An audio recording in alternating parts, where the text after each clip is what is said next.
With that, Matt Hasselbeck, 18 years in the NFL, 10 of those with the Seahawks, joins us.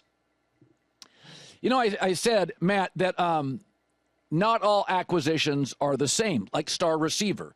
Do you fit? What's the quarterback? Like, I think Devontae Adams on the Matt Stafford timeline for a really smart offensive organization and kind of a one-year deal works. You may disagree with DK Metcalf, 5-year deal to an organization that doesn't have a quarterback, can't get the O-line right, is kind of tone deaf offensively. That feels like a little bit of a Hail Mary to me. Like, okay, we'll solve our offensive problems. Here's another receiver that wants the ball. Do you like DK Metcalf to the Steelers? I kind of do, Colin, because I do think that it solves some of their problems in a roundabout way. You know, a lot of times in free agency or the draft, like beauty's in the eye of the beholder. And Mike Tomlin sees something in DK Metcalf that he's like, that's what I need. That fits exactly the kind of guy I need. The competitor, the physicality, like all that kind of stuff. And they've missed on the quarterback. They haven't had high-level quarterback play in a while, and they've had a struggle with running the football. I think that they believe that this will help them get rid of those problems. They will all of a sudden be very, very attractive to a quarterback who wants to come play there. And if you have the weapons that they have on the outside, plus the tight end, I think they're going to do a much better job of having the light box to run the ball. So very similar to what Arthur Smith had when he had A.J. Brown back when he was the offensive coordinator in Tennessee. They had him, and it sort of opened things up for Derrick Henry in the run game just a little bit more than it otherwise would have. I thought time had played out Geno in Seattle, but I like it for the Raiders because they just need stability in a grown-up and an adult. What did you make of Geno following Pete Carroll to the Raiders?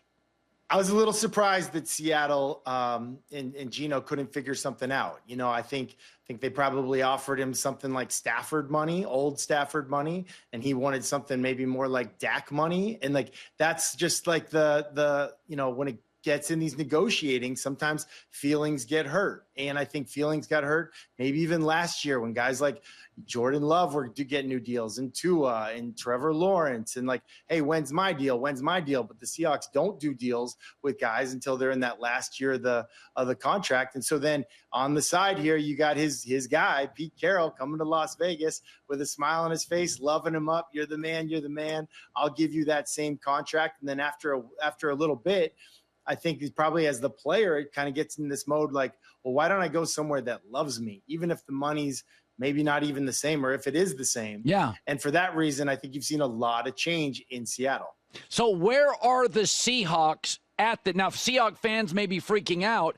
I think they looked around the room and thought, we just don't feel like Geno can get us to the next level. Seattle's got a much better culture roster right now, in my opinion, than the Raiders. What are the Seahawks doing right now? Where are they at? I think they like everybody at a price. But listen, I just think this is Mike McDonald's team.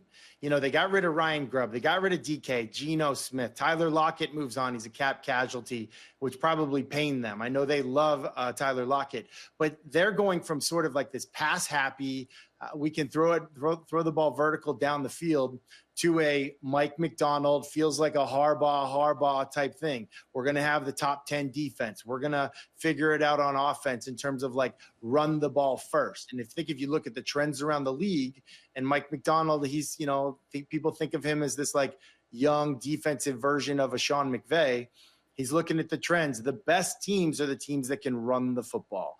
And that's sort of the identity. Great defense, run the football. That's his vision for the program, not necessarily 4 wides all the time. And, how vertical can we be in the passing game? And I think you've seen a switch in that in terms of what they're doing in free agency, who they hired as their offensive coordinator.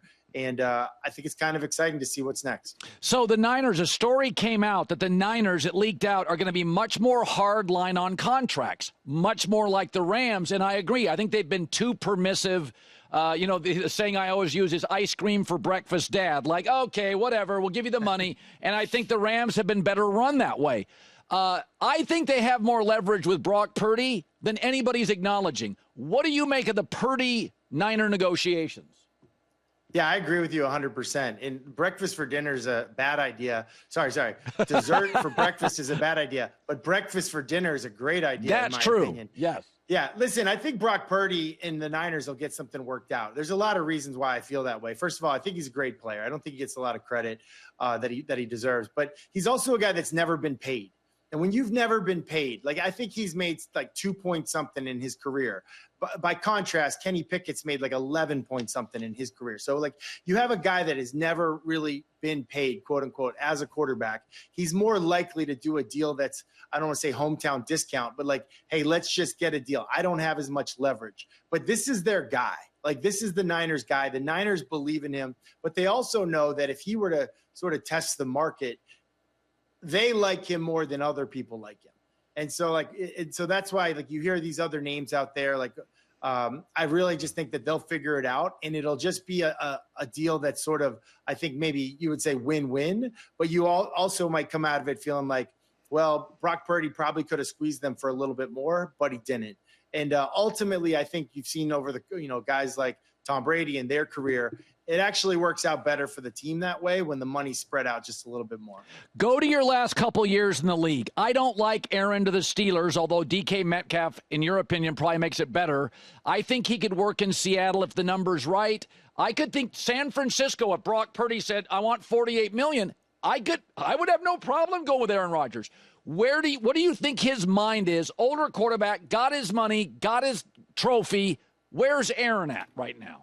I would think he'd want to be on a great team, and you want to be on a team that's relevant at the end, that has weapons, that can protect me, but that also has weapons and a coaching staff that I like, that I trust. And I'm almost intrigued to go play with them. I'm excited to go to work. I think I would expect Sam Darnold in Seattle. But I think with Aaron, I would not discount the relationship and the history that GM John Schneider has with Aaron Rodgers. Back in the day in Green Bay, John Schneider and Aaron Rodgers, that would make sense. But after they make a strong run at someone like Sam Darnold. Pittsburgh, I think sometimes later in a quarterback's career, when they maybe have humbled themselves a little bit, they say, okay, you know what? I can go to that point guard role. I can be, I think, what he was supposed to be in New York with the Jets. Maybe that could work this time around with Mike Tomlin, with Arthur Smith, with these incredible wide receivers that they now have, a great tight end. And like maybe it's a run first offense, and Aaron brings his intangibles and his leadership and his experience to the party. That's an interesting one, but I think that's also one that would be a plan B, I would think. Okay, well, finally, I want to talk Chicago Bears for a second. So last year, the entire talk was, wide receiver. This year, they get a new coach from Detroit, which not so coincidentally has a great O-line. They go get guard, center guard. They went and just got the guard from the Atlanta Falcons. And my take is, this is what a couple years ago Andy Reid did, Tooney from the Patriots. This is what Sean McVay did, Dotson from the Steelers. I actually love, except for Ryan Poles, basically the new coach is saying, yeah, you missed on all your interior lineman picks. I love what the Bears are doing, but I don't think it makes headlines. What say you? Yeah, well, the number one thing I think in Chicago is that Ryan Poles and Ben Johnson are aligned philosophically. That's number one. And I think philosophically, you're seeing Ben Johnson come in with that Detroit Lions playbook.